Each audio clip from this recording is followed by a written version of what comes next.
With the 890 SMT, KTM once again dares the balancing act between supermoto and touring. The old KTM 990 SMT had won many friends at the time because of its versatility.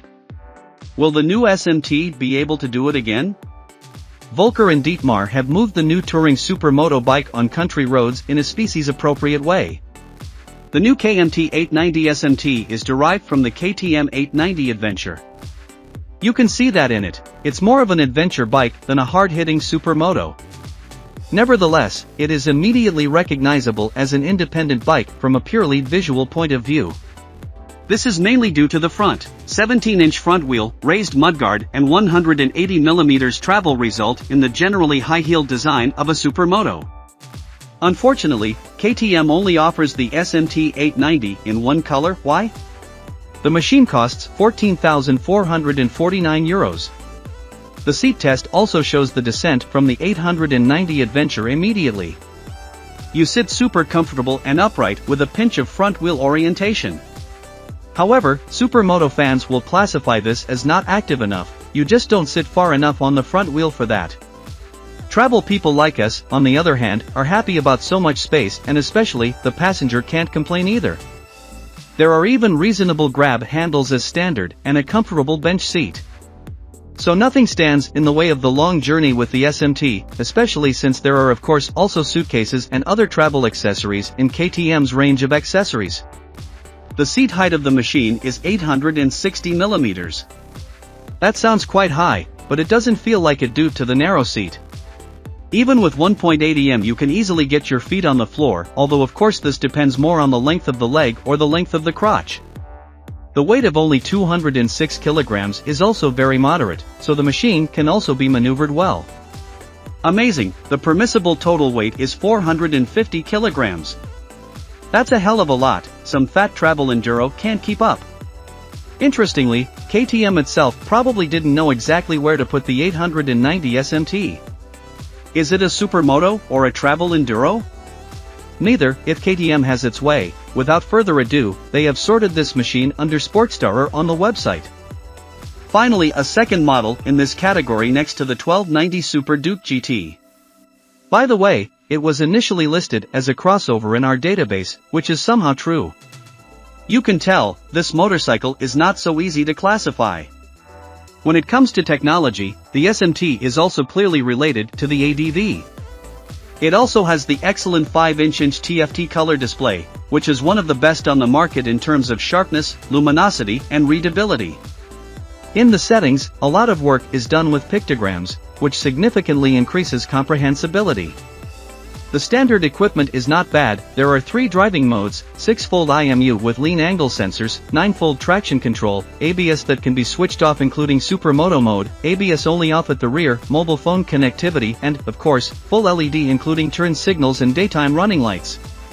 Actually, the machine also has cruise control, the dual quickshifter, and adjustable engine drag control as well as the well-known track mode with individual setting options.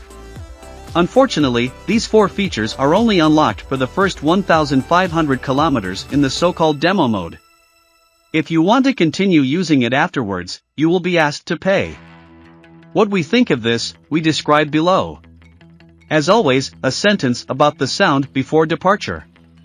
It has it all. As is well known, the 890 inline twin has a crank pin replacement, and accordingly, the SMT also sounds wonderfully spun, almost like a V2. The recorded stationary noise is 95 dBA, but the machine sounds much louder. Especially when you open the tap, it gets down to business acoustically, technically too, but we're not there yet. The KTM 890 SMT only has a small fly screen, so the wind protection is rather modest, but the helmet is completely in the wind and there is no turbulence on the helmet. And that brings us to our driving impressions that we were able to collect with the SMT conclusion, but that was really fun. The SMT is as agile as only a 17-inch machine at the front can be. At the same time, it is stable, so it doesn't annoy you with nervous kibblingness or imprecise cornering. By the way, the WP Apex chassis is completely adjustable in damping and preload, which simplifies individualization. Michelin Power GP tires are used on the cast aluminium wheels, i.e. very road-oriented tires. Logical, because of course the SMT has nothing to do with railings at all. The engine of the SMT is also a tight guy. The 890 inline twin willingly accelerates and pushes the machine emphatically towards the horizon.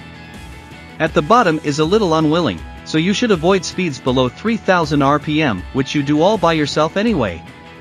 The 105 horsepower and 100 Newton meters, we believe the machine immediately. Basically, we could repeat all this here. What we already said with the 890 Duke and the 890 Adventure feels very much like V2, and we didn't miss performance at any point. Let's go for it. We also think the brakes are really great. The machine has fat 320 double discs at the front and of course radially mounted 4-piston Brembos. The machine is on command and the brakes are not only snappy, but also easy to control. Added to this is the low weight of the machine, so the Brembos have an easy time with the bike. The difference when riding to the 890 Adventure can therefore be minimized to two things: the SMT is more agile and more active, but rides off paved roads are not the order of the day. Now once again a sentence about the demo mode. At first, we were a little annoyed that KTM makes its customers hot for 1,500 kilometers and then asks them to pay. Of course, it is true that the 4 features mentioned above are actually already in the bike, e.g. also the cruise control switch, which are then only switched on or off by software. So you can take the attitude that everything is already on the bike and KTM just wants to ask for additional payment. But you can also look at it this way: the development of these features has of course also cost money, which KTM wants to get back in. If KTM had unlocked these things right away, the machine would probably have been significantly more expensive. With the demo mode, the customer can try out how the features work for a long time free of charge, and then he can decide at his leisure which of the 4 features he wants to have unlocked. And there will be people who don't need these additional features and save money as a result. We would therefore like to limit our slight indignation in the video a little at this point. It's like so often in life, at first glance you suspect a ripoff, but with a little thought you understand what KTM wanted to achieve with it. Result: the KTM 890 SMT is a motorcycle that needs to be explained a little bit in terms of its character. We hope that we have succeeded. In our opinion, it's more in the direction of touring than supermoto. In contrast to its sister model, the 890 ADV, however, it is noticeably more agile without being limited in terms of travel characteristics. So if you like to let the asphalt burn and sometimes go on longer tours, this is the place for you.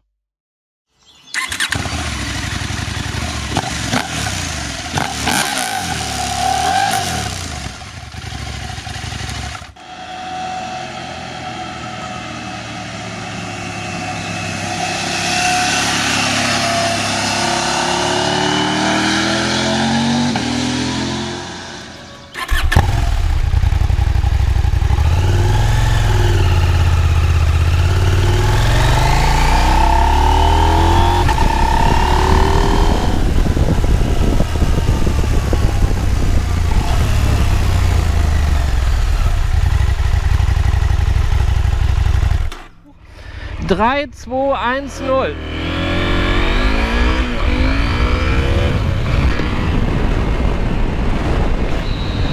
Drei, 2, 1, 0.